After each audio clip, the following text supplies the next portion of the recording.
Alors, bienvenue à tout le monde qui est ici sur place et bienvenue à la quinzaine de personnes qui sont là par Zoom en ce moment. Euh, Comme vous le savez, l'Assemblée générale ne commence qu'à 19 heures et on a eu une conférence de Rachad Antonius avant l'Assemblée générale. C'est prévu pour environ 1 heure, 40-45 minutes de présentation de la part de Rachad, puis une vingtaine de minutes d'échange par la suite. Alors, Rachad est quelqu'un qu'on connaît depuis très longtemps au collectif. Il est membre individuel du collectif depuis plusieurs années aussi. Évidemment, c'est quelqu'un qui a enseigné à l'UQAM. Je crois qu'il est à la retraite depuis un petit depuis 4 ans. Bon. Et il est ici pour faire une conférence, comme vous le savez, sur la Palestine et présenter aussi son plus récent livre là, pour la même occasion. Donc, sans plus tarder, je cède la parole à Rachad. Bon. Est-ce que vous m'entendez ou je dois activer ce... Est-ce qu'on m'entend en ligne? Oui. En ligne, les gens en ligne? Mais oui. Oui. Oui, ça va? Très bien. Et maintenant? Maintenant, non, parce qu'il y a un... Donc, si vous m'entendez comme ça, c'est bon. Sinon, faites-moi signe si vous entendez. Bon, ben, bonjour. Merci de m'avoir invité à participer, à partager quelques idées. Évidemment, ce milieu dans lequel on est un milieu en général assez bien informé sur la question.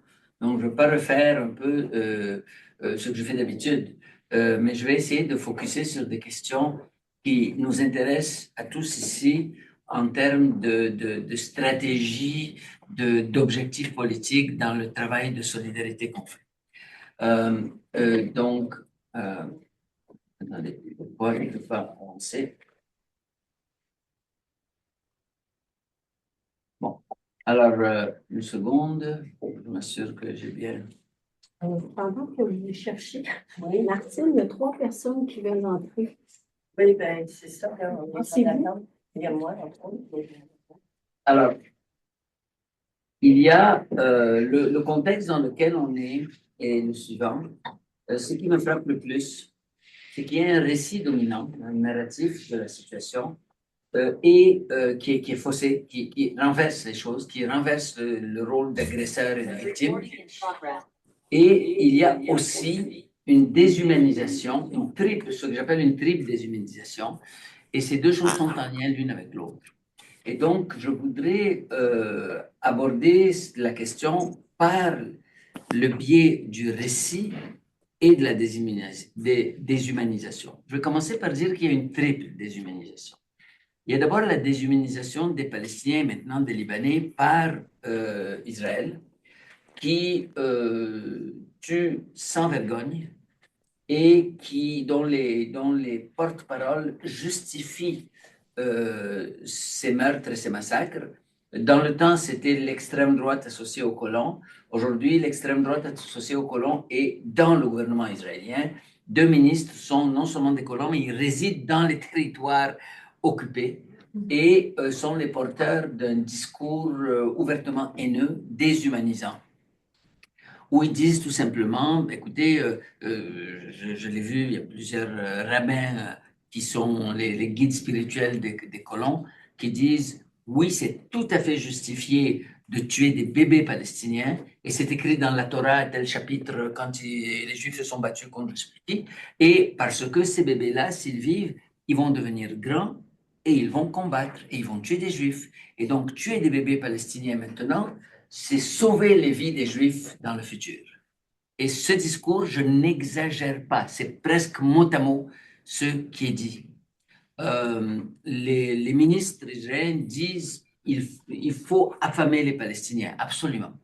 Donc, il y a cette première déshumanisation. Il y a une déshumanisation des Palestiniens et des Libanais maintenant par les politiciens québécois et canadiens et par l'élite médiatique qui réagit de façon très froide à ces massacres, en les analysant en termes stratégiques. Oui, Israël a fait ceci, le Hamas a fait cela, point.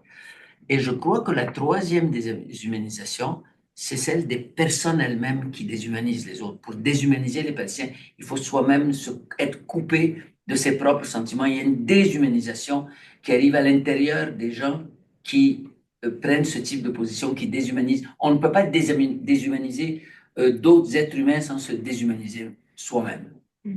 Alors, comment ça c'est possible? Par un récit dominant qui a renversé les faits historiques, qui a renversé les données, qui a renversé les rôles d'agresseur et d'agressé, et, et qui a été intériorisé, je dis bien intériorisé, par une partie des élites médiatiques et politiques. Et pourquoi je dis intériorisé? Parce que c'est pas juste un calcul d'intérêt froid et cynique qui est fait. Beaucoup de ces politiciens croient à ce qu'ils disent quand ils disent ben oui, toi, le Hamas, ça fait quelque chose d'horrible et il faut absolument les punir. Quand des gens disent oui, il ne faut pas de cesser le feu parce que le Hamas est toujours là. Ils ont intériorisé complètement le récit israélien et c'est cette intériorisation qui déforme les faits historiques, évidemment, qui permet la déshumanisation. J'ai eu l'occasion de discuter avec beaucoup de journalistes et pour eux, l'objectivité, c'est de donner une voix égale. Quand il y a deux opinions opposées, c'est de donner une voix égale. Donc, c'est des fascistes et des gens qui luttent pour la paix. Vous donnez les deux voix égales et vous prenez une position un peu entre les deux. Pour moi, j'ai une autre définition de l'objectivité, c'est celle de la concordance des opinions avec les faits. Alors, c'est sûr que quand on fait du journalisme où on veut avoir l'opinion des gens, oui, il faut écouter toutes les parties, y compris les fascistes. Mais il faut qu'à côté de ça, il y ait un journalisme d'investigation. Et sans journalisme d'investigation, il n'y a pas moyen de départager ce qui relève des faits de ce qui relève de la fiction ou de ce qui relève des idéologies dominatrices. Je pense qu'il faudrait peut-être couper les micros du monde. Inviter les gens à fermer nos micros. Voilà. Oui. Ouais. Alors, je ne sais pas si, est-ce que moi maintenant, est-ce que vous m'entendez en ligne? Oui, oui, oui, les gens disent oui. Parfait. Bon, alors il y a ça. Donc, ce lien est, il y a un lien entre ce narratif dominant qui falsifie les faits, qui ignore et qui renverse les réalités historiques et la déshumanisation des Palestiniens. Et donc, il faut revenir aux faits et la question qui se pose à nous qui voulons appuyer les droits humains des Palestiniens, c'est comment contester et renverser ce narratif dominant. J'ai écrit dans mon titre Le tout et les parties parce que il y a ce qui est très difficile, c'est que ce récit dominant, il est d'une cohérence incroyable parce que ça fait 50 ans qu'on le construit, qu'on le renforce. Donc, il y a un tout, une vision globale des choses, il y a des parties. Quand vous contestez une petite partie, il vous renvoie à une autre partie. Ah oui, mais. Vous contestez l'autre, elle dit oui, mais. Il vous renvoie une troisième. Et quand vous contestez le tout, ben, c'est la représentation globale qui donne la cohérence à ce discours dominant qui est falsificateur. Et donc, ça rend le travail très difficile.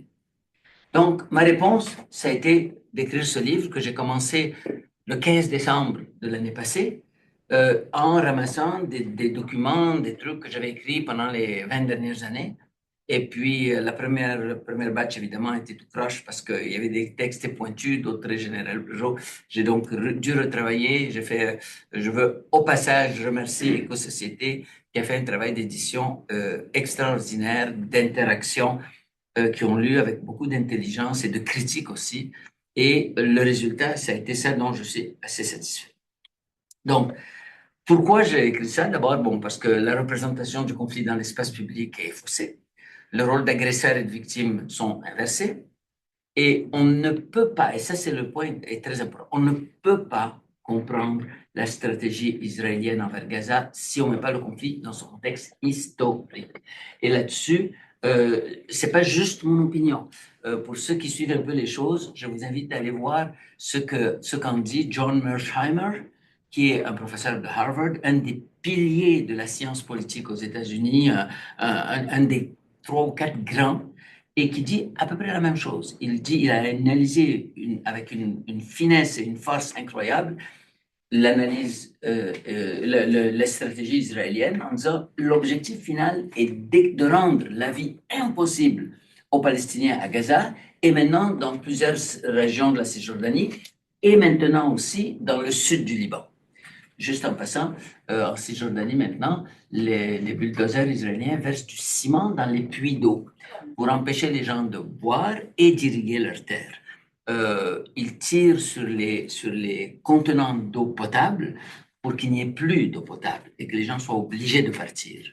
La stratégie est de rendre la vie impossible pour que les Palestiniens aient le choix entre mourir et partir.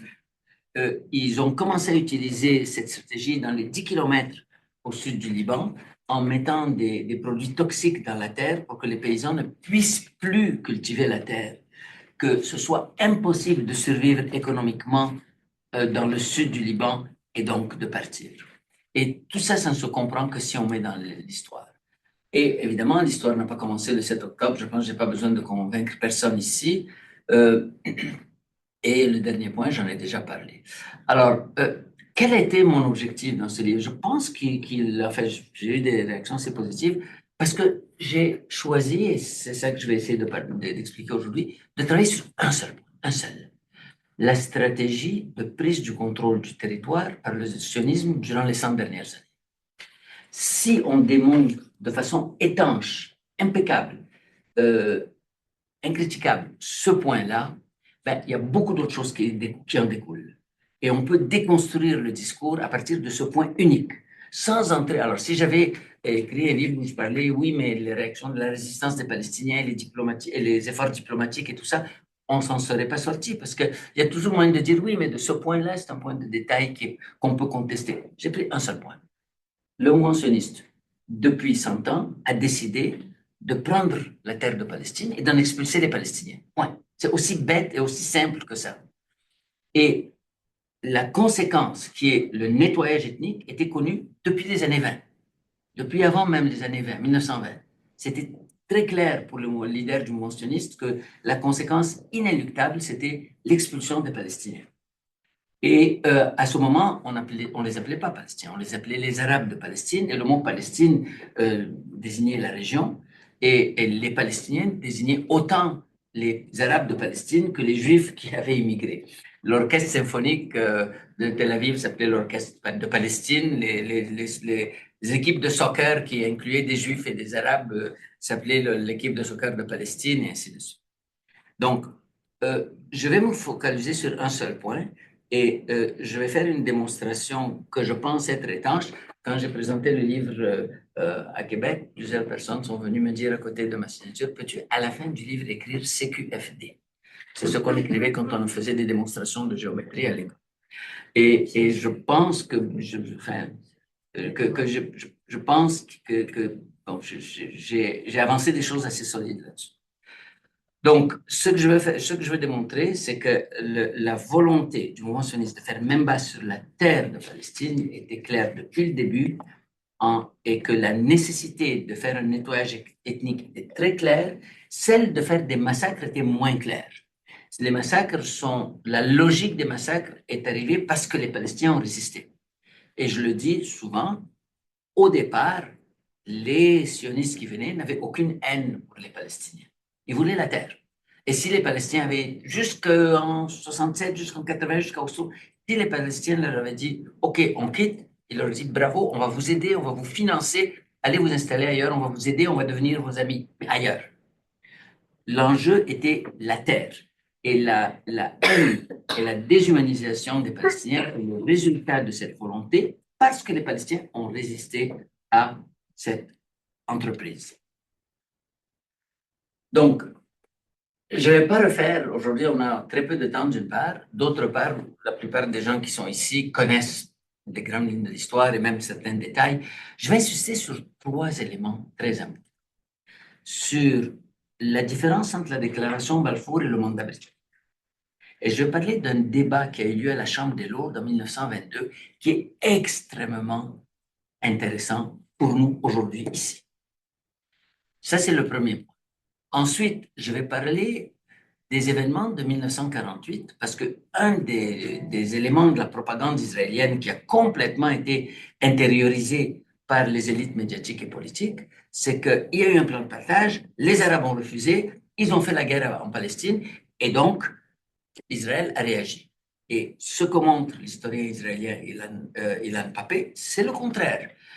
Ce sont les expulsions qui ont commencé et les massacres qui ont commencé avant que les Arabes ne réagissent, et les Arabes ont réagi à cause des massacres, et je vais élaborer ça un peu plus, et finalement, je vais parler de Oslo, et pourquoi Oslo était une catastrophe et une arnaque, et beaucoup de gens y ont cru, moi y compris, et puis on s'est rendu compte que c'était vraiment une arnaque, et je vais expliquer pourquoi. Donc, ça va être ces 3 points-là qui sont utiles dans notre travail d'information, donc dans le travail de plaidoyer que nous faisons.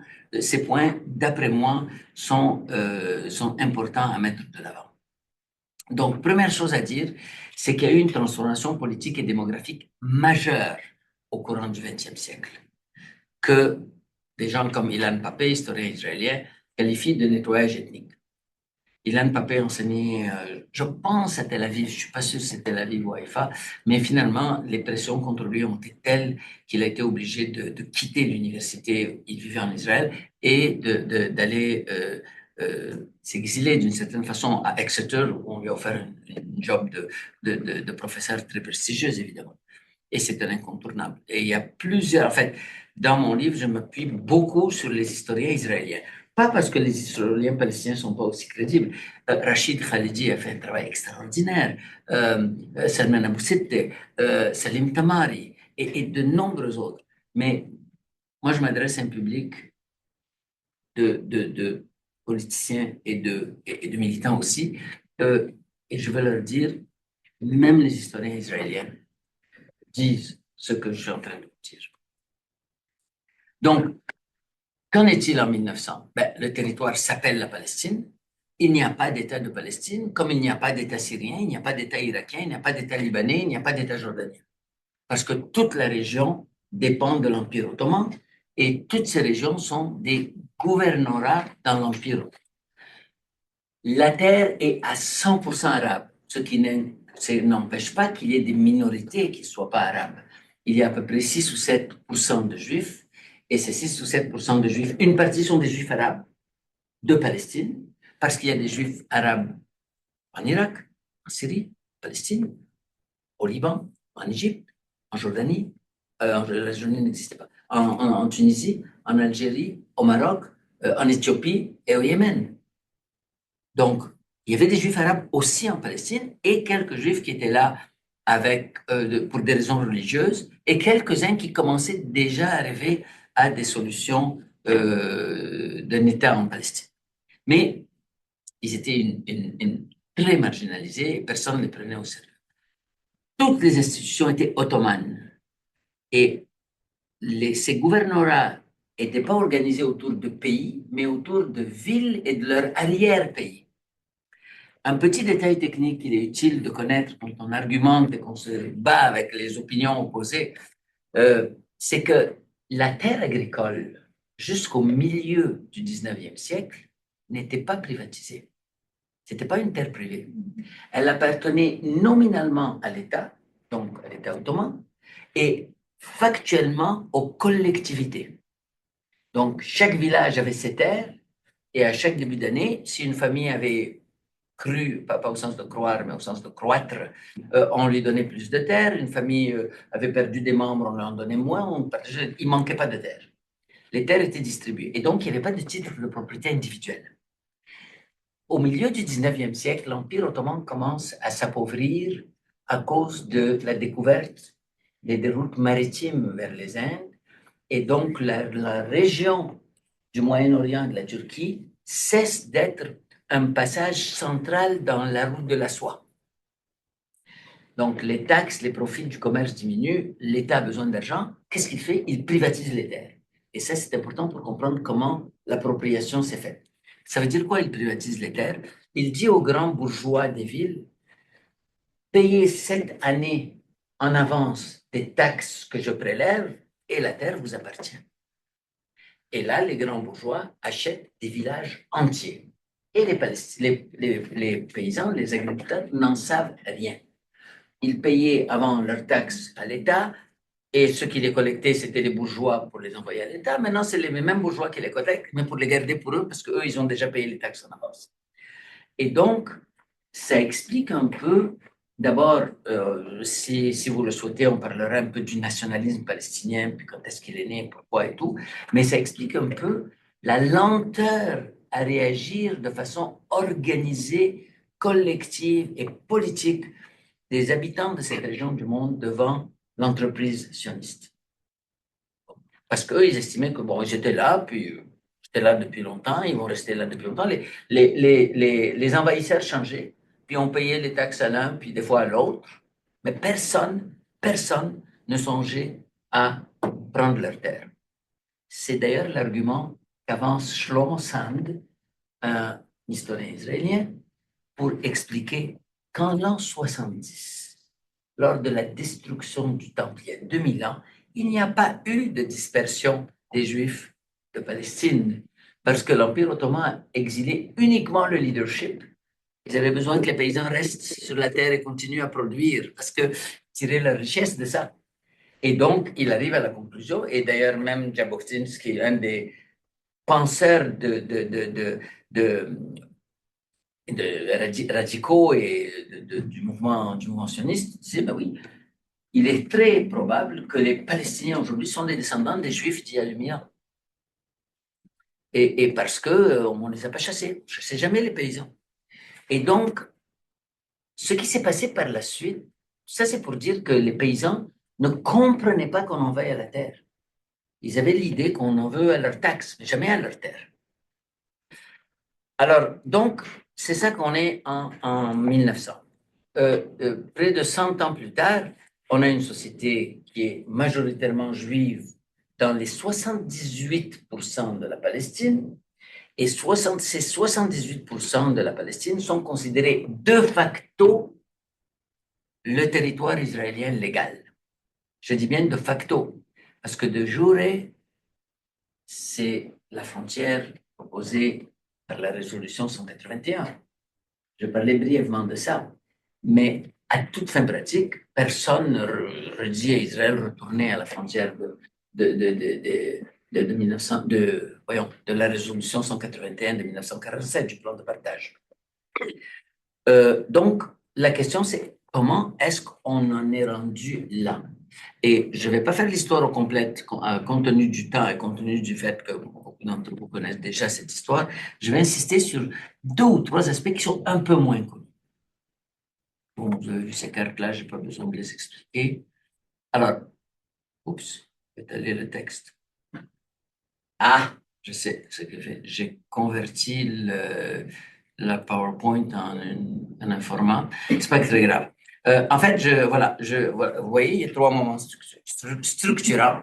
On n'a pas le texte, alors imaginez, dans la première partie, c'est écrit 1917-1922 de Balfour au mandat britannique. Ça, c'est le premier tiers. Et ça, les règles ont été établies pour que pendant 25 ans, le mouvement sioniste puisse fonctionner et prendre le contrôle des institutions. Je vais expliquer ça en détail tantôt. Ensuite, dans le deuxième cercle, dans le deuxième rectangle, c'est 1947-49, du plan de partition de 1947 à l'armistice de 1949. Et dans le troisième, avec ça, ils ont pu fonctionner pendant 40 ans. Après, c'est Oslo, de 93 à 95, et je vais expliquer pourquoi Oslo a été absolument crucial. Alors, dans le livre, j'ai appelé ces 3 moments. Le premier moment, la préparation de la conquête, parce qu'on a mis en place toutes les institutions pour permettre l'établissement de l'État en 1947. Tout a été mis en place en 1922. Donc, j'ai appelé ça la conquête, la préparation de la conquête. Le deuxième moment structurant, c'est 47-49, du plan de la partition à l'armistice. Et je vais parler de l'expulsion et tout ça. Et le troisième moment, c'est Oslo. Alors, je vous rappelle qu'en 1900, il y avait 7% de juifs, en 1922, 13%. Donc, Au moment du mandat britannique, quand les Britanniques ont eu le mandat, alors pourquoi un mandat? C'est quoi le mandat? Quand l'Empire ottoman s'est effondré, toutes les régions contrôlées par l'Empire ottoman au Proche-Orient et dans les Balkans se sont retrouvées sans État et sans institutions étatiques permettant leur développement. Alors, dans leur grande magnanimité, les puissances coloniales ont dit on va aider ces peuples-là à atteindre la maturité politique et à construire leurs institutions. Et la Grande-Bretagne l'a fait effectivement sans détruire les institutions locales, alors que la France a complètement détruit tout ce qui était local. Mais en faisant cela, évidemment, ils ont renforcé les conditions de l'établissement d'États réels en Irak, la France en Syrie, tout ça. Mais évidemment, ils ont tiré un profit. Ils avaient un accès privilégié aux ressources premières. Dans le cas de l'Égypte, par exemple, ils ont aidé l'Égypte à se développer. Ils ont fait un système de voies ferroviaires, ils ont développé le système d'irrigation, ils ont amélioré la production cotonnière. Pourquoi? Pour nourrir leurs usines en Angleterre, à Manchester et ailleurs.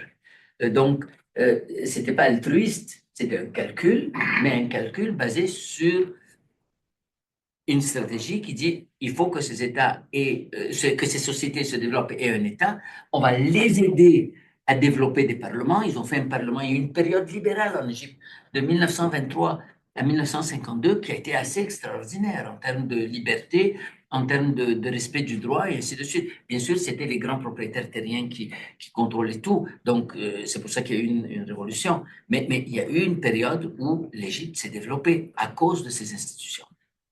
Partout, sauf en Palestine, où les institutions n'ont pas été développées pour la majorité qui forme 87%, mais pour la minorité qui forme 13%.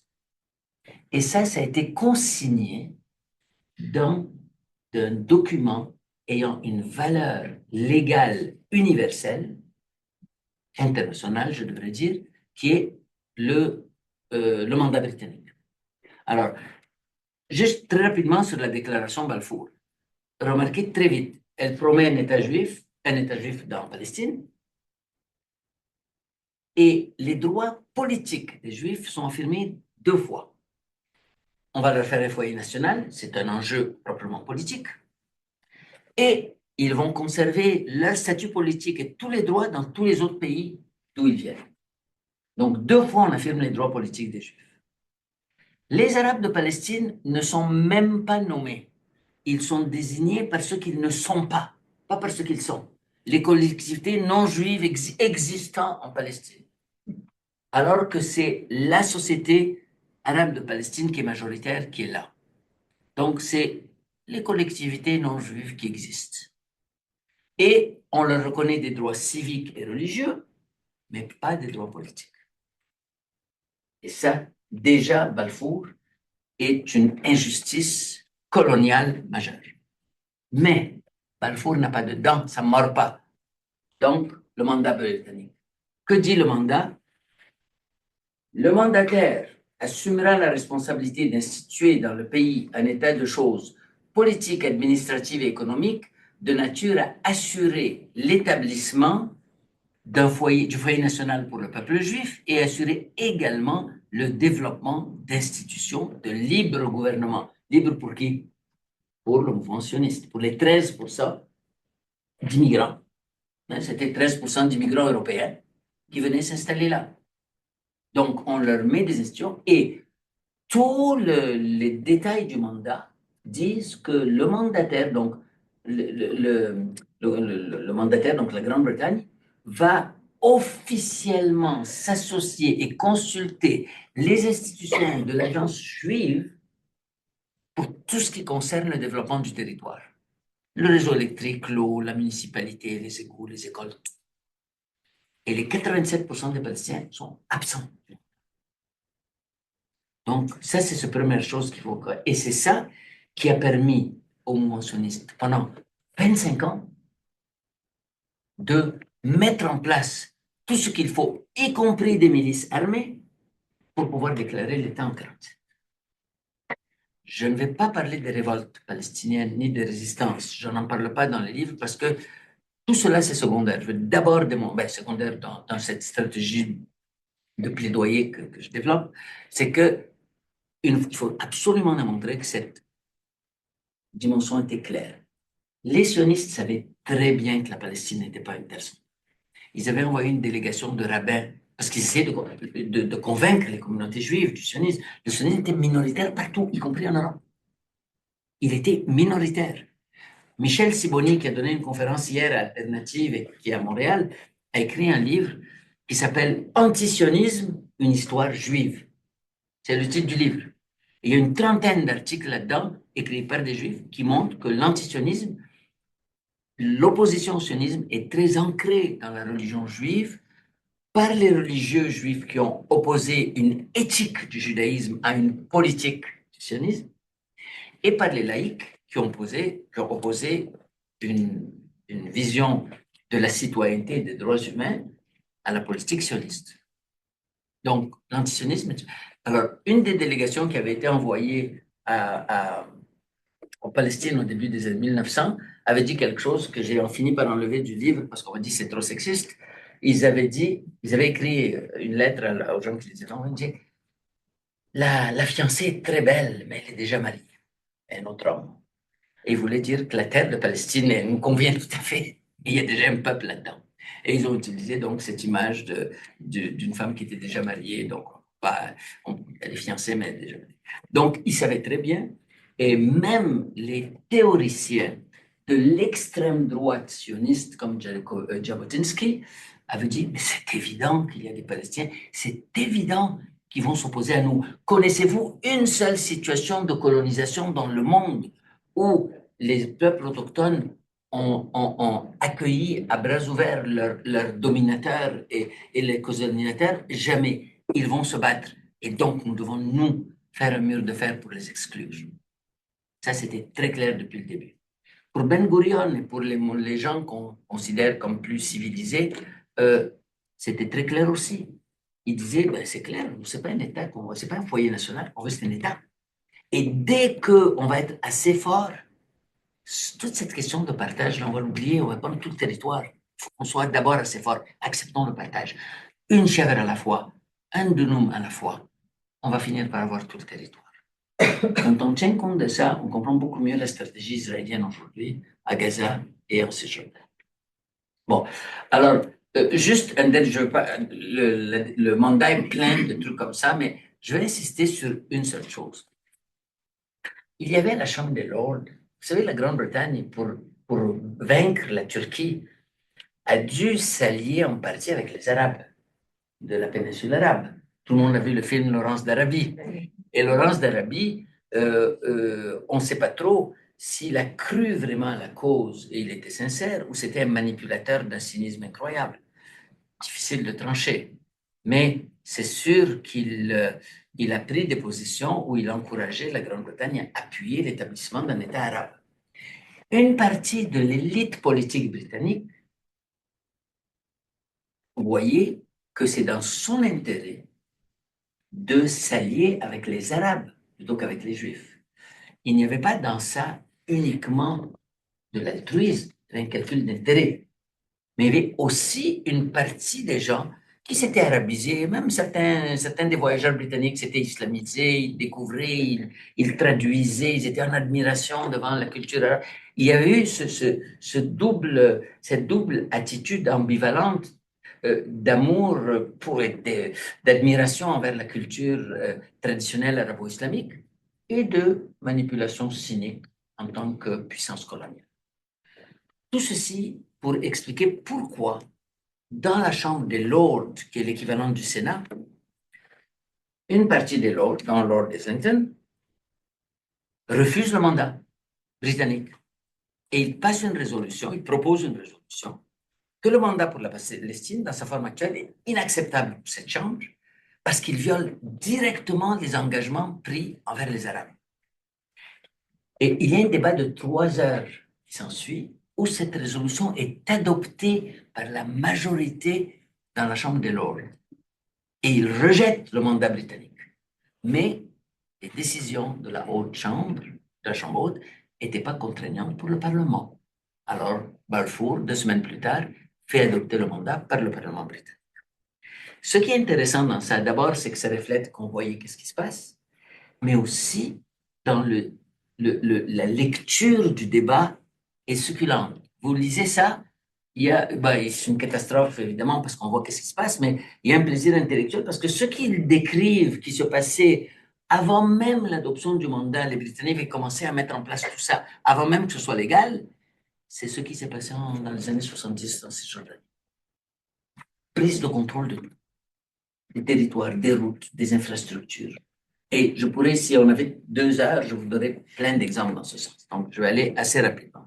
À ce moment, on appelait Palestine cette région, en hébreu parce que le mandat donnait la priorité aux mouvements et aussi parce que cette région s'appelait la Palestine. Donc, comme je vous ai dit, l'orchestre symphonique s'appelait l'orchestre palestinien, l'équipe de soccer s'appelait l'équipe palestinienne et elle avait des Juifs et des Arabes qui jouaient. Bon. Donc, le résultat de ces 25 ans, c'est pas juste un résultat démographique seulement. Le résultat démographique, c'est que les Juifs passent à 33% jusqu'en 47. Mais le plus important n'est pas le résultat démographique. C'est que toutes les institutions de la gestion du territoire sont aux mains des sionistes. Toutes. Y compris l'usage de la violence par les milices. Et c'est ça qui permet si rapidement à Israël, dès qu'il déclare l'État d'Israël, de gérer le territoire de façon super efficace. Ils avaient travaillé pendant 25 ans avec les guerres britanniques pour mettre en place. Bon, qu'est-ce que j'ai à dire sur ce deuxième moment structurant? Pas grand-chose, rapidement. D'abord, la Grande-Bretagne, les Palestiniens commencent à résister, là, ils disent ça ne marche plus. Parce qu'ils venaient, non, passe très vite. Est-ce que j'ai commencé à 11, est-ce que je peux aller jusqu'à 6 heures? Et après, les questions. 12 ou 13 minutes encore. Parfait. J'espère vous. Je suis sûr que vous vous ennuyez pas. Donc, je me sens à l'aise de proposer ça. Donc, donc qu'est-ce qui se passe?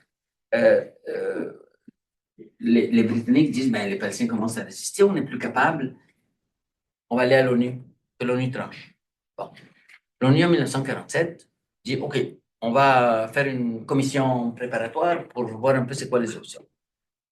Qui est le président de cette commission ou bien une des personnes vraiment importantes? Le fameux juge Rand, le père de la formule Rand. Sauf que le père de la formule Rand, qui a appuyé le travail des syndicats de ce point de vue, est un sioniste convaincu. Et donc, il s'arrange pour que une des options possibles soit écartée. C'était quoi cette option? Les sionistes arrivent avec une option, disaient on partage la Palestine, on fait un État juif et un État arabe. Même si on est juste 33%. Les Arabes disent non. Nous, on a accueilli les Arméniens en 1915, quand il y a eu un génocide contre les Arméniens en Turquie. Ils sont des citoyens en Syrie, au Liban, en Palestine. On est capable d'accueillir des Juifs européens et de leur donner tous leurs droits ici, comme on l'a fait pour les Arméniens. On est même prêt à leur reconnaître une entité politique et faire une confédération, mais gardons un seul État.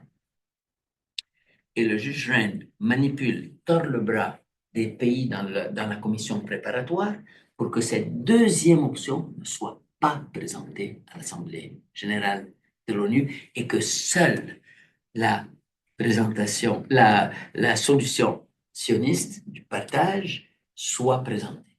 Et je veux remercier ici Yves Engler dans son livre Canada and the Middle East, je crois, Building Apartheid, qui est en train d'être traduit ou qui est traduit déjà ou qui va être traduit, je ne sais plus, en français, qui a documenté ça avec une rigueur et un souci du détail incroyable, mentionnant chaque document de l'ONU. Il l'a lu, il l'a analysé, il donne les références.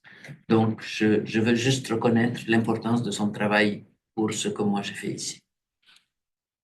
Donc, ils finissent par adopter en 1947 une proposition qui est ce que vous voyez sur la carte. Ils disent, on va donner à Israël la partie en bleu qui comporte tout le littoral, donc les parties les plus riches, les mieux irriguées, celles qui donnent droit au commerce, qui facilitent le commerce avec l'Europe, et on va pousser les Palestiniens dans l'arrière-pays. la partie brune qui est la Cisjordanie, Gaza et la partie autour de Haïfa. Pourquoi autour de Haïfa? Parce qu'il y a plein d'Arabes et on ne veut pas des Arabes, ça va éliminer le caractère juif de l'État d'Israël. Et donc, autour de 3% de Juifs européens immigrants qui sont là, on donne 56% du territoire. Les Palestiniens disent non. Bon. Et selon le récit officiel israélien qui est adopté par nos politiciens et nos journaux, les Arabes ont dit non, tant pis pour eux, la guerre c'est à cause d'eux. Eh bien non. Parce que ce qui s'est passé, c'est que dès le mois de février 48, avant même l'établissement de l'État d'Israël, donc après la résolution qui était en novembre 47, mais avant l'établissement de l'État d'Israël qui était le 15 mai 48, avant que les Arabes réagissent, avant tout ça, les forces, les milices sionistes qui n'étaient pas encore organisées dans l'armée israélienne, qui étaient le groupe Stern, la Haganah, le groupe Zvi, et ils commencent à faire des massacres pour faire peur aux Palestiniens et leur dire allez-vous-en. John Kimche, qui est un journaliste israélien, écrit ça dans son livre Seven Foreign Pillars. Il montre que le 9 avril 48, donc avant la déclaration de l'État d'Israël, le massacre de Deir Yassin arrive, 250 Arabes 54 villageois sont alignés le long du mur et assassinés tout simplement.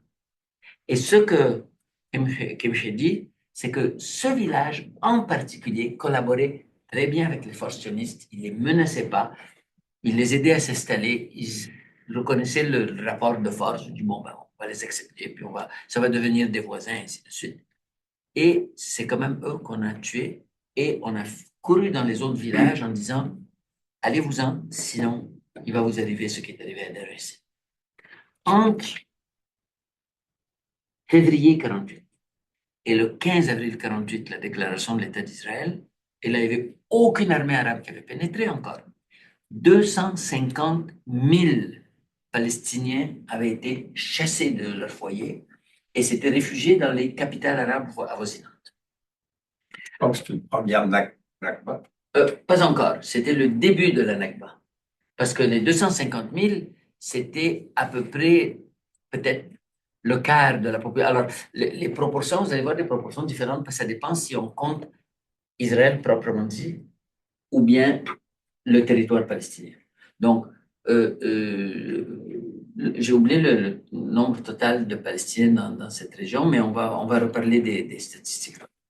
Donc, ce que je veux dire ici, c'est que ces 250 000 Palestiniens se sont retrouvés dans les capitales arabes et ont dit au gouvernement arabe, hey, on est en train de se faire chasser et voler notre pays. C'est un territoire arabe, ça vous menace à vous aussi, réagissez. Et les armées arabes ont donc lancé une guerre en réaction au massacre et pas le contraire. Les massacres ne sont pas venus en réaction aux attaques arabes, mais ce sont les attaques arabes qui sont venues en réaction au massacre. Et tout le long de l'histoire, on renverse ces éléments-là. L'attaque du 7 octobre, la guerre de 67, la guerre de 47, le discours dominant pro-israélien a renversé l'ordre temporel des choses et donc la causalité. Ce sont les massacres israéliens qui ont causé la guerre et pas le contraire. Alors, évidemment, les Arabes n'acceptent pas. Il y a une guerre. Pendant cette guerre, l'Europe entière appuie Israël en termes d'armes, d'hommes. Beaucoup de Juifs israéliens avaient combattu dans la Deuxième Guerre mondiale. Ils avaient une bonne expérience. Il y a des armes européennes qui arrivent. Finalement, les pays arabes étaient eux-mêmes les deux plus fortes armées, la jordanienne et l'égyptienne, étaient sous commandement de qui? De généraux anglais. C'était l'influence anglaise. Et donc, ce n'est pas les généraux anglais qui vont aider les armées arabes à défaire ce que l'Angleterre a construit. Non, les Arabes perdent pour 1000 raisons. Et Israël occupe ce convoi qui constitue 78% du territoire et laisse aux Palestiniens la Cisjordanie et Gaza. Cette carte est très importante parce que, je vais expliquer très brièvement et après je vais m'arrêter. très brièvement la différence entre cette conquête-là et celle de 67. Entre 45, la fin de la Deuxième Guerre mondiale, et 67, il y a eu l'adoption d'outils de droit international très importants. La Convention de Genève, la 4e Convention de Genève de 1949, et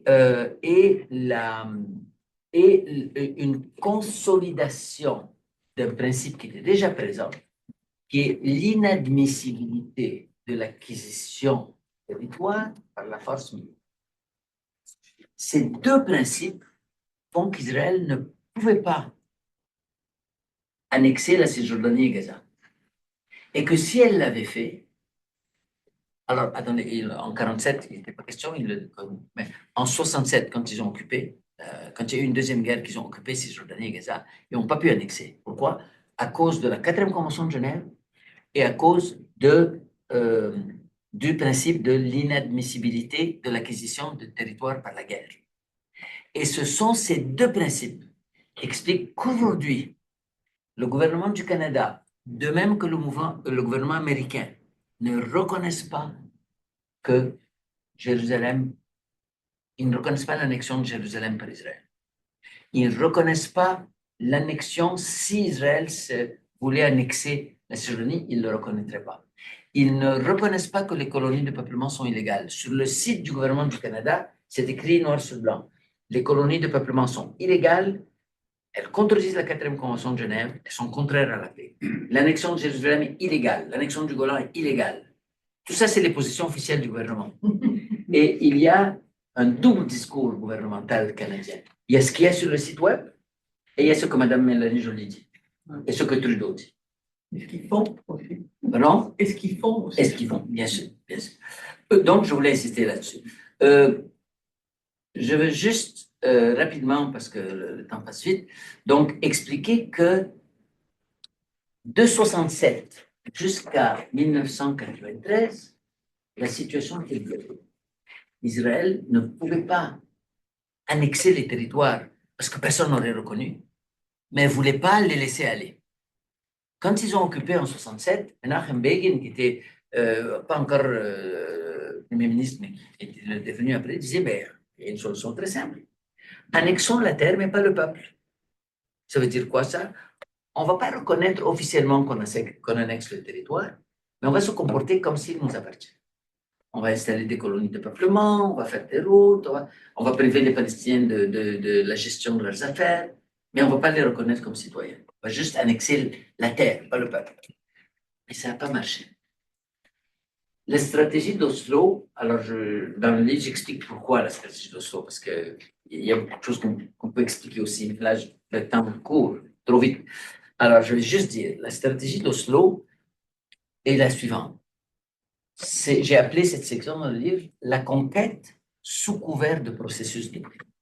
Pourquoi?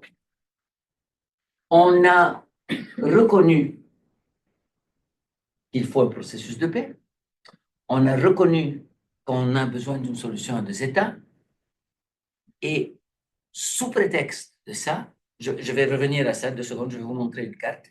Sous prétexte de ça, on a dit, écoutez, la paix là, on va commencer par aller contre le sentiment antagoniste qui est entre nous. On va faire la paix graduellement.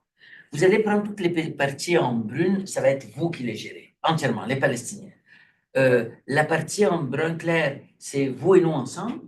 Et la partie en blanc, c'est nous, pour le moment, on va vous les donner. En dedans de 5 ans, on va tout résoudre. Et pendant que les Palestiniens étaient occupés à gérer leurs égouts et leurs routes dans la partie brune, Israël a immédiatement commencé à intensifier la politique de colonisation en Cisjordanie et à Gaza.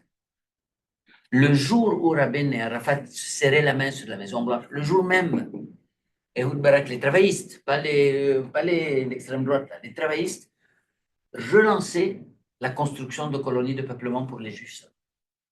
En 7 ans, de 93 à 2000, Israël avait multiplié par 4 le nombre de colons, avait augmenté les colonies et les avait élargies, avait élargi, avait déjà établi de nouvelles colonies à Jérusalem et donc a pris un contrôle du territoire de façon beaucoup plus intense et beaucoup plus efficace que pendant la guerre en principe, avant la paix. Donc la paix a été l'excuse pour prendre le territoire. Et quand les Palestiniens ont demandé au Canada, écoutez, tout ça contredit la 4e Convention de Genève, vous l'avez écrit sur votre site web, on demande une réunion des hautes parties contractantes pour résoudre le problème. Qu'a répondu le Canada? C'est contre-productif. Il y a un processus de paix, ça va perturber le processus de paix. Et donc, ils se sont arrangés à faire remettre sine qua die la réunion de la haute partie contractante et qui ne s'est plus réunie.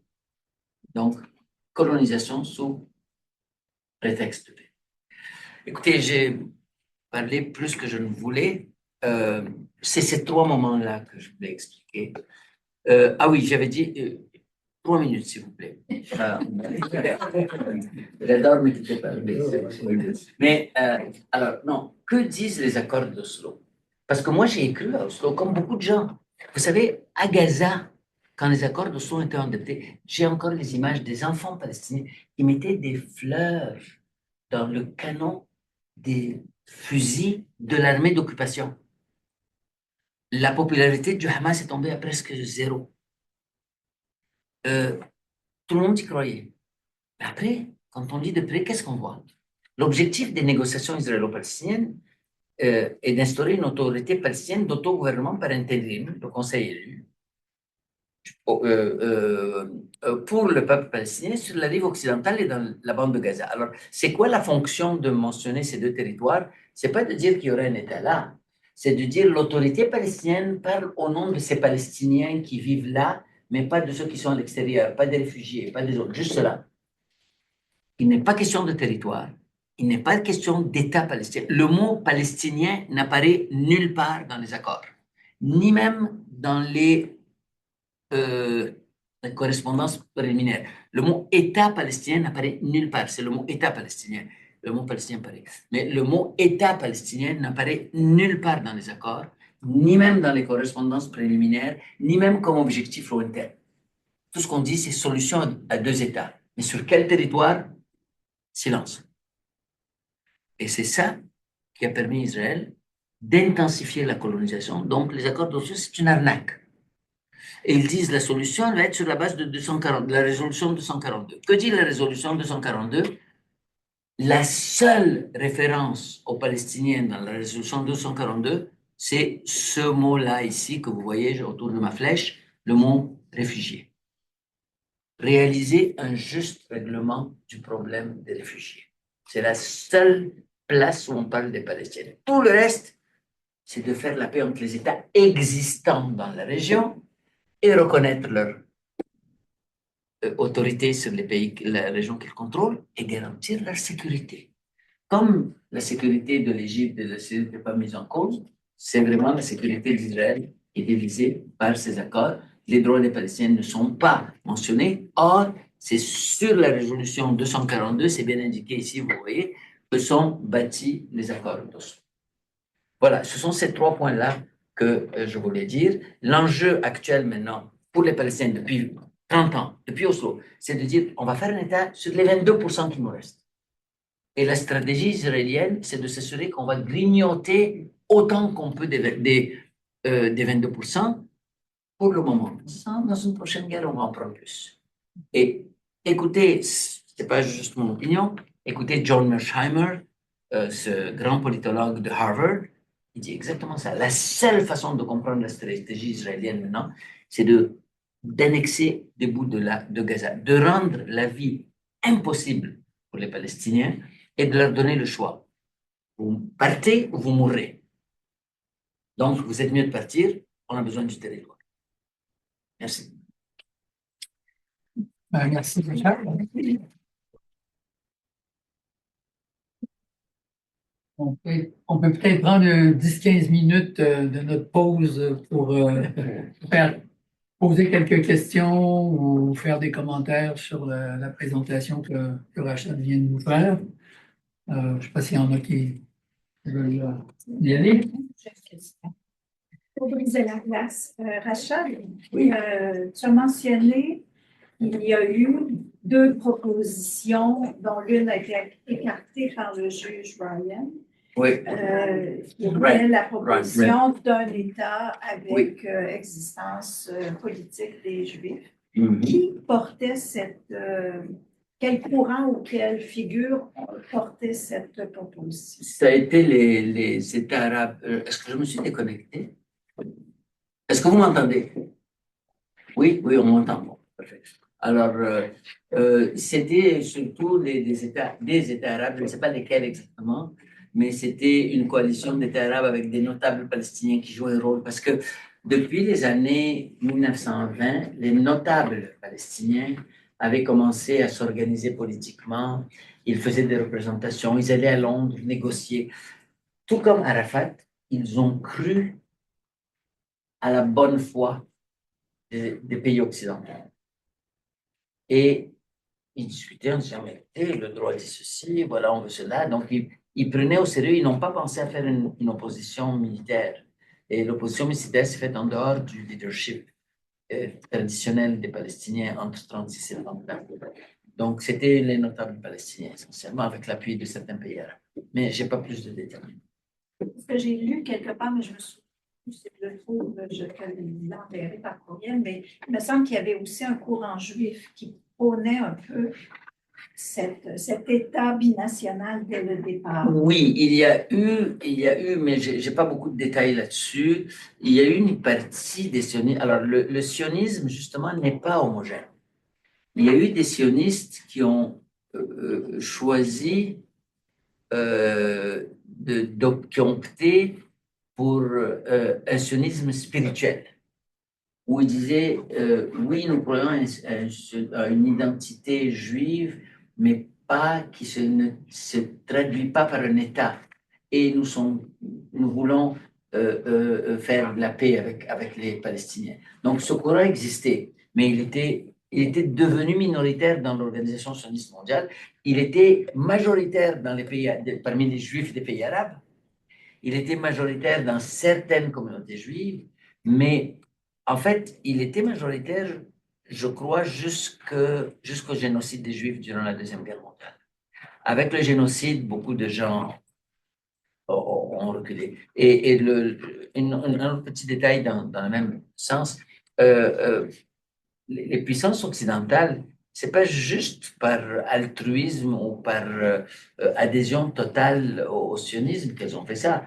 Lord Balfour, qui a piloté tout ça, avait lui-même en 1906 passé une loi pour empêcher les Juifs européens de venir se réfugier en Angleterre. Donc, une de leurs motivations, c'était que les Juifs aillent ailleurs. Il y avait de l'antisémitisme dans l'appui à Israël. Et c'est ça qu'on voit avec le courant chrétien sioniste aux États-Unis maintenant. Les chrétiens sionistes aujourd'hui appuient Israël à fond avec l'idée que si tous les Juifs se réunissent en Israël, le Messie va revenir et à ce moment, les Juifs auront le choix, se convertir au christianisme ou brûler en enfer pour l'éternité. C'est ça leur vision du monde. Et Israël sait très bien que c'est leur vision du monde, mais ils s'en foutent. Pour le moment, ça aide la cause israélienne et donc les sionistes chrétiens du sud des États-Unis, qui est une base importante de Trump, sont très mobilisés dans l'appui au projet sioniste.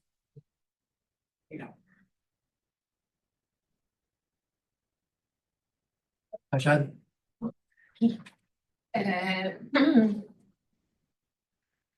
Les causes, comme j'ai compris, les causes sont complexes. Les causes historiques sont. Il faut revenir loin. Oui. Actuellement, il y a une urgence. Oui. Moi qui suis analphabète, je pense qu'il y a une confusion dans la population occidentale. Quand on est sympathisant à la cause palestinienne, souvent on est catalogué d'antisémite. Et pourtant, les sémites, c'est des ismaélites et des israélites. Oui. quelque part, il faut vraiment clarifier que c'est l'antisionisme. Absolument. Alors, excusez-moi, continuez, je voulais pas, je pensais que vous avez fini.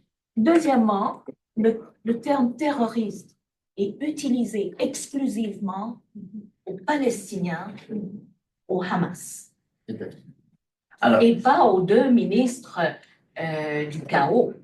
pas seulement ça, israélien. pas seulement ça. L'opération de faire sauter les beepers est une opération qui correspond en tout point à une opération terroriste de masse. J'ai entendu des médecins libanais raconter ça et ils disent ceux qui sont visés, c'est pas le Hamas, c'est pas le Hezbollah et c'est même pas les chiites. C'est aussi les chrétiens libanais et aussi les druzes libanais. C'est tout le monde qui est visé, c'est la population civile qui est visée parce que pour les faire, pour augmenter l'antagonisme envers le Hezbollah. Il y a mais pour revenir à votre question de base, il y a une véritable question, puis il y a une question qui est question étymologique. Le mot sémite désigne des langues, incluant les langues arabes. Étymologiquement, on pourrait dire que l'antisémitisme vise les Arabes aussi. Mais c'est un débat qui me semble inutile. Le mot antisémitisme est utilisé comme signifiant racisme anti-juif. Alors, débarrassons-nous du mot et disons racisme anti-juif. Est-ce que la résistance palestinienne est un racisme anti-juif? C'est ça qu'il faut aborder, expliquer que non, que c'est une réaction à un mouvement colonial visant à déposséder les Palestiniens de leurs terres. Et j'ai dans le livre, alors le livre, la première moitié du livre, c'est l'aspect purement historique, c'est ce dont j'ai parlé, mais avec plus de détails. Et la deuxième moitié, c'est tous ces débats-là. Antisémitisme, antisionisme, violence, le Hamas, le droit international. Et je discute tout ça en détail. Donc, je vous dirai très brièvement que vous avez tout à fait raison sur les deux points que vous avez soulevés. L'opposition au projet israélien n'est aucunement un racisme anti-juif, on l'appelle l'antisémitisme, pas peu importe, ce n'est aucunement un racisme anti-juif, et au contraire, comme je l'ai mentionné, l'antisionisme est avant tout une histoire juive. C'est les juifs qui ont été, la majorité des antisionistes sont des juifs, historiquement et maintenant. Maintenant, ils sont peut-être moins audibles, on les entend moins, mais ils sont peut-être moins nombreux maintenant à cause de l'histoire. Israël a réussi une chose assez importante, et les sionistes ont réussi quelque chose d'assez important. Ils ont réussi à transformer les objectifs politiques du sionisme en éléments identitaires pour une majorité de juifs occidentaux. Donc, quand vous contestez le sionisme, il y a des juifs qui se sentent sincèrement menacés dans leur identité profonde. Et donc, ça, nous, on ne peut pas guérir cette maladie-là. Ça, c'est les mouvements juifs antisionistes qui doivent l'aborder et la résoudre. Sur la question du terrorisme, évidemment, on peut qualifier le Hamas de terroriste seulement si on ignore l'histoire. Si on renverse les liens de causalité, l'occupation a commencé en 67, le Hamas a été fondé en 87. On ne peut pas expliquer la dureté et la violence de l'occupation par le Hamas qui a été fait 20 ans plus tard. Personne n'ose utiliser ce terme-là pour des sionistes. Les médias ont peur de se faire accuser d'être antisémite. Et effectivement, il faut remettre les choses dans leur contexte et rappeler que la violence, pas seulement historiquement, donc historiquement, ce que je fais, c'est le point. Pour moi, c'est la stratégie que moi j'ai choisie, c'est mon cheval de bataille. Mais aussi, toute la violence qui a été faite avant le 7 octobre. De janvier à septembre 2023, avant le 7 octobre, 250, à peu près, c'est 250 Palestiniens civils ont été tués en Cisjordanie. Il n'y a pas le Hamas. Alors, moi, je reçois j'ai des correspondants à Gaza. À chaque semaine, ils m'envoyaient des vidéos de buildings qui se font exploser, d'immenses feux, de bombes majeures. À Gaza, personne n'en parle. Israël est en état de... Alors, le credo là, pour les médias, pour les politiciens, Israël est en état de légitime défense. Et là-dessus, vous me permettez de faire du piggybacking là-dessus. Le terme la guerre Israël-Hamas. J'ai été invité souvent à des diverses télévisions et ils disaient derrière moi, en gros, guerre Israël. Et je leur disais, c'est un terme qui falsifie la réalité, Oui. c'est une arnaque. Si vous appelez ça guerre Israël, une fois, j'ai écrit à un journaliste une seule phrase. Je dis, monsieur Jean, là, du devoir, je dis, j'aimerais juste, j'ai une seule question pour vous. Ça vous prend combien de milliers de morts civiles avant que vous compreniez que ce n'est pas une guerre contre le Hamas, mais contre les Palestiniens? Juste ça. Il m'a répondu très perturbé en disant, oui, mais vous savez, les Juifs disent ceci. Et il m'a fini par me faire une très longue entrevue quand je suis revenu de voyage. Et la direction du devoir a refusé de la publier en disant c'est trop one-sided. C'est trop unilatéral comme télévision. La direction du devoir? La direction du devoir a refusé de publier l'entrevue que Stéphane Baillargeon m'a fait où je questionnais le fait d'appeler la guerre Israël-Hamas. Parce que si vous appelez la guerre Israël-Hamas, si vous n'êtes pas pour Israël, vous êtes pour l'autre pôle de ce duo, qui est le Hamas. Or, le Hamas est classé comme terroriste, donc vous faites l'apologie du terrorisme. Alors ici, c'est un argument utilisé comme ça de façon démagogique. En France, il y a des gens qui se font emprisonner, mettre en garde à vue et perquisitionner dans leur maison, leur téléphone fouillé, leur ordinateur fouillé, sous l'accusation formelle d'apologie du terrorisme, parce qu'ils se disent qu'il faut arrêter le massacre à Gaza. Céline Galipo dit tout le temps guerre Israël-Hamas. J'ai beau leur dire, Terrible. ce n'est pas une guerre Israël-Hamas, c'est une guerre Il y avait Glenn qui Israël-Palestine. avait levé la main. Oui, poser une question. Je pense que c'est très important de renforcer notre argumentaire et un aspect que j'aurais aimé voir développer plus profondément, c'est autour de cette question de différents courants dans la pensée et l'action sioniste. J'ai fait ça dans d'autres conférences, mais Ok, si on avait oui, une salle. non, je comprends. Mais parce que je pense, je suis juif d'origine, puis j'ai toujours grandi avec l'idée que, bon, il y avait les radicaux, comme vous avez dit, c'est les gens très à droite dans le mouvement sioniste, mais que, ils ont fait des choses dont on n'est pas fier, mais ça, c'est pas le mouvement sioniste dans sa totalité, dans son entièreté. Puis je pense, et c'est utilisé même dans le récit israélien, on utilise les divisions dans le sionisme pour justifier l'action, disons, mainstream du sionisme par rapport à l'action de la droite radicale des sionistes. Puis avec les massacres, par exemple, c'est un des enjeux. Est-ce que c'était les milices de droite ou est-ce que c'était les milices du Yishuv qui étaient contrôlées par les travaillistes? Oui. Alors donc, je pense que c'est quand même important de pouvoir à la fois reconnaître un certain objectif partagé dans le sionisme entre la droite et les travaillistes, et en même temps pouvoir reconnaître qu'il y avait des développements qui étaient en lien avec le conflit entre ces deux groupes-là aussi. En tout cas, je trouve que ça renforcerait notre argumentaire. Je le fais, je suis tout à fait convaincu de ce que vous dites. Je le fais dans le livre en partie, dans les conférences un peu plus. Fabienne Présenté, qui a écrit la préface du livre, le fait aussi.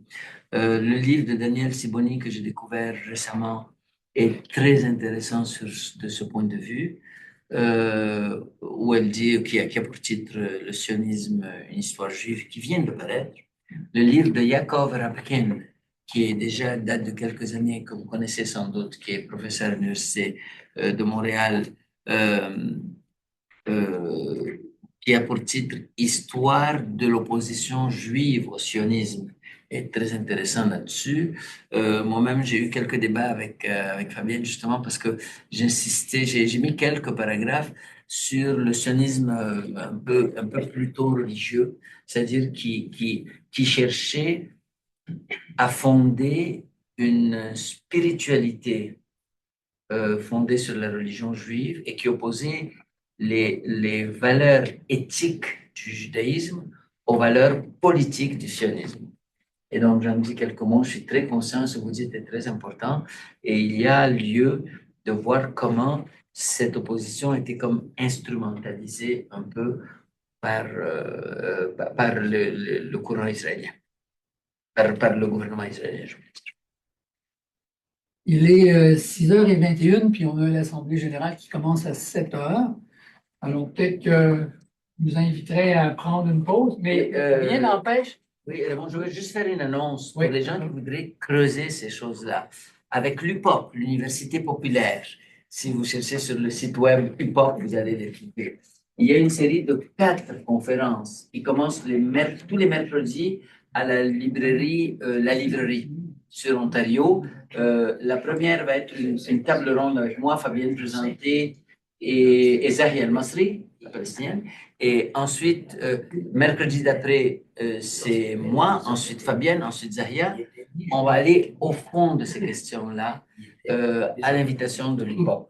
Et donc, pour ceux qui sont intéressés à aller plus loin, évidemment, ici, je suis très reconnaissant que chacun la guerre ait pris le temps de mettre ça, mais on est. Il y a d'autres donc, c'est le 7 octobre, dans la soirée, à la librairie. Pardon? Le 7, c'est un lundi. Oui, c'est les lundis, excusez-moi, c'est les lundis, excusez-moi, c'est les lundis. Je vais vous dire exactement, pour être sûr que je ne fais pas d'erreur.